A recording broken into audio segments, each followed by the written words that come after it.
is passed by value, we have y, which is also passed by value. Okay. What are we passing to x? 5. Line 10 looks like this.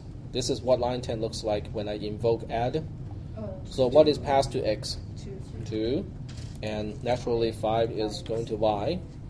Okay, very good. And then we can go into the subroutine add and perform whatever action it's supposed to do. Add has one single action statement, which is line 8. Line 8 says it wants to return x plus y. X is 2, y is 5, 2 plus 5 is 7. We are returning 7. So the return statement will take whatever the return info cell has, in this case not very complicated anymore, replace the question mark with the value it is returning, which is 7, and the job of the return statement is done. Then we move on to line 9, which is the end of a subroutine. This time we have 3 columns to deallocate, basically the same idea. And after that, we go back to whatever the return info cell is telling me to go back to. So we now go back to line 10. Line 10 now looks like this. Line 10 is print 7. Do we have any other invocations to do? We just print out the value of 7 using the comments line column. So we print a value of 7, and we are done. So it is interesting how we only use all the way up to column E. Okay, even though it looks kind of nasty, it looks like everything is kind of stacked up. Well, because we can only do one thing at a time.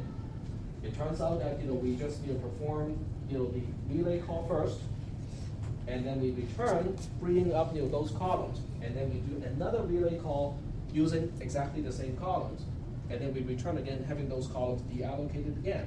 Then we can call add. So add is the only one that takes up one additional column because it has 2 parameters instead of 1.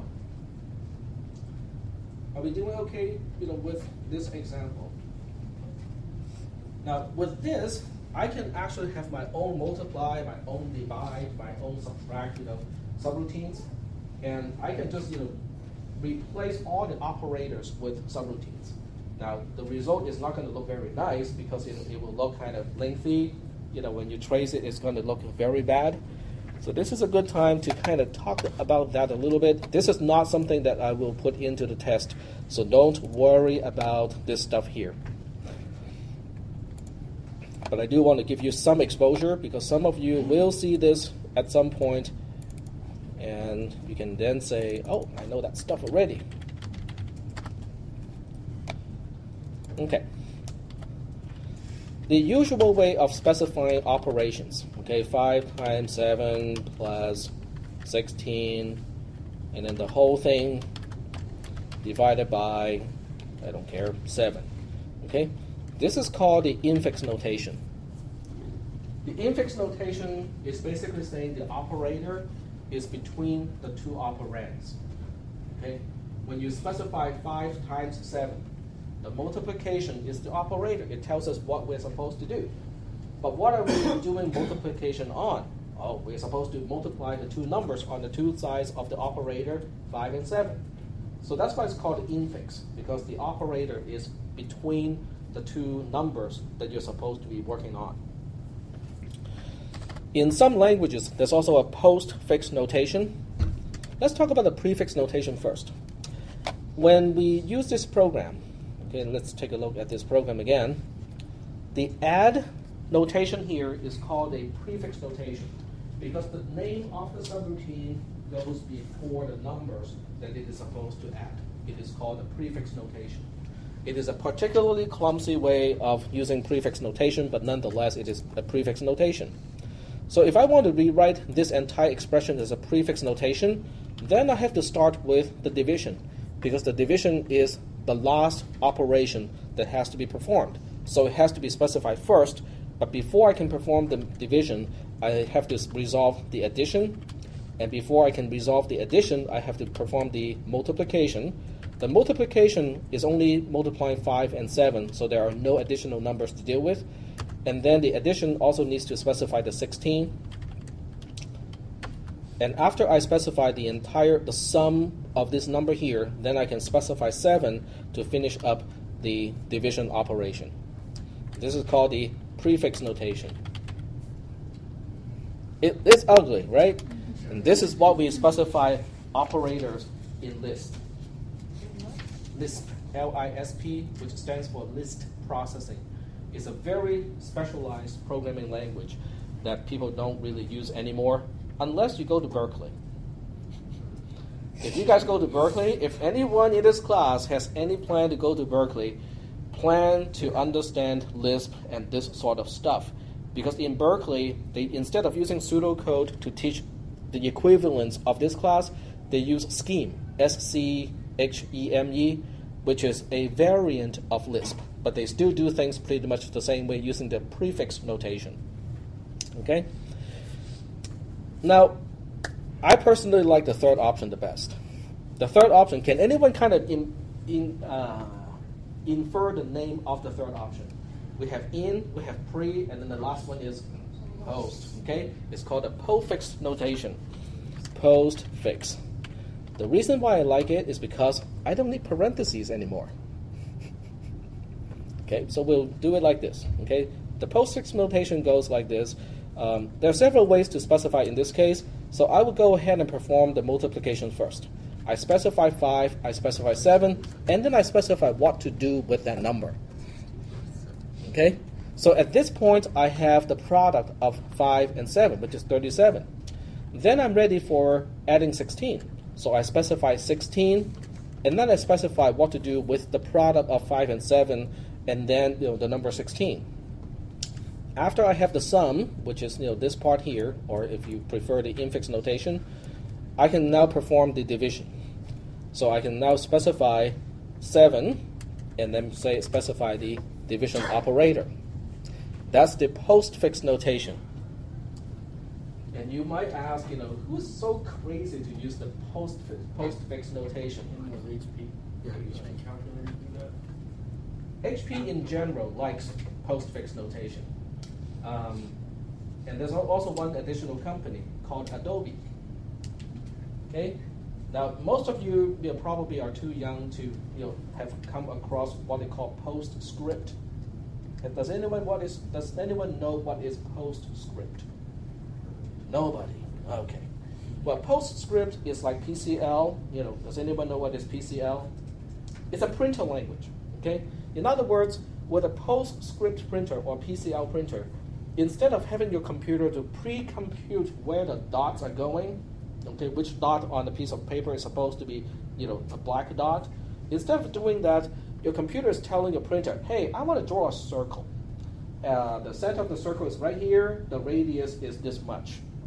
And the thickness of the line is this much.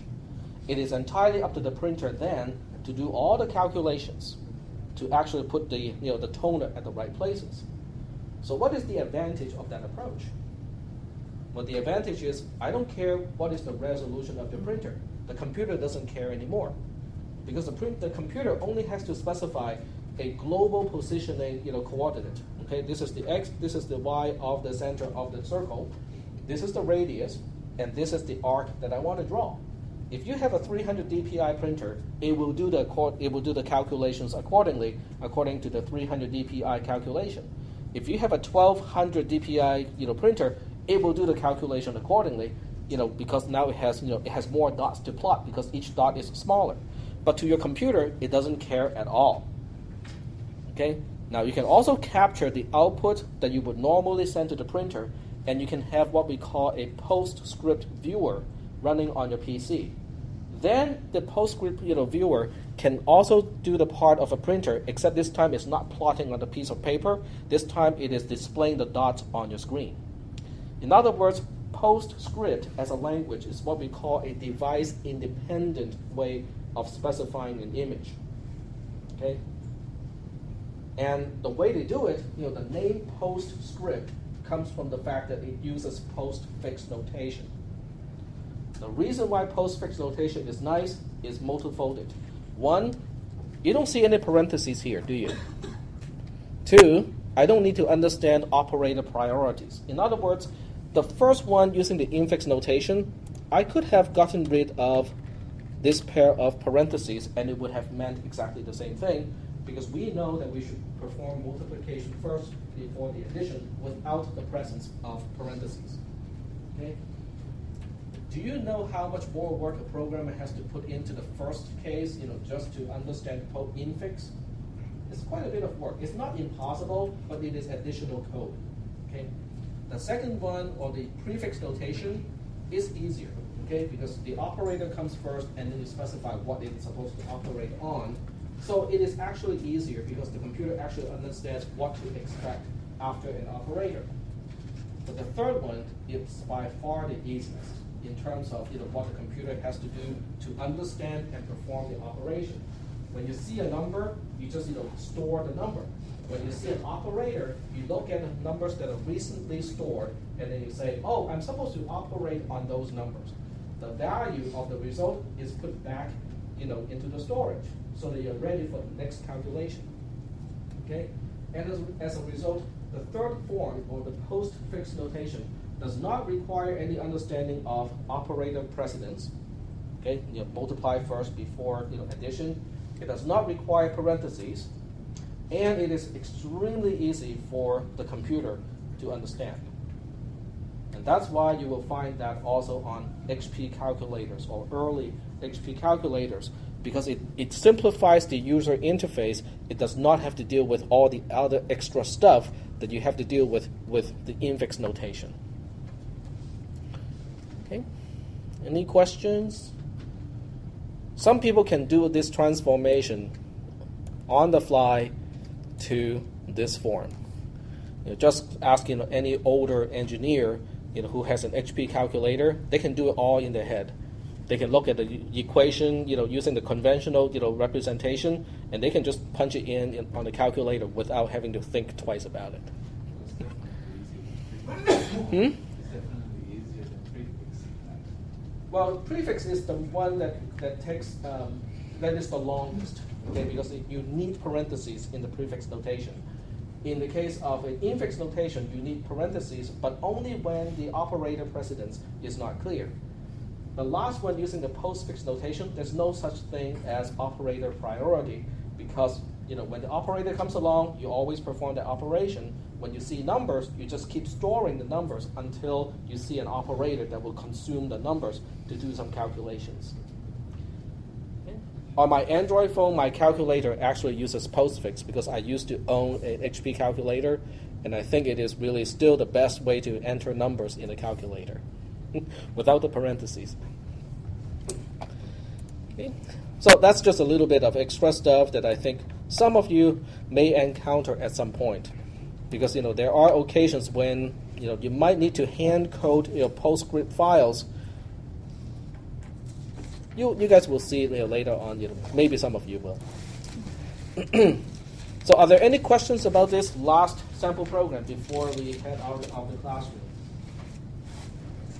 No questions? So we are all experts in dealing with returning values. Okay. Well, okay. If you guys want to get some practice on returning values like this, I want you to look up Fibonacci numbers. Fibonacci numbers. Okay.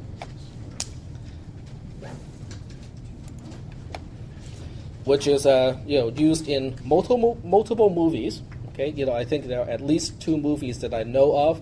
Where the Fibonacci numbers is actually one of the important things. This is its definition. Okay. In other words, the recursive definition ends when f0 equals 0 and f1 is 1. But for anything else, okay, for f of n equals to 2, 3, 4, and so on, it is recursive. This means that f of 3 equals to f of 2 plus f of 1.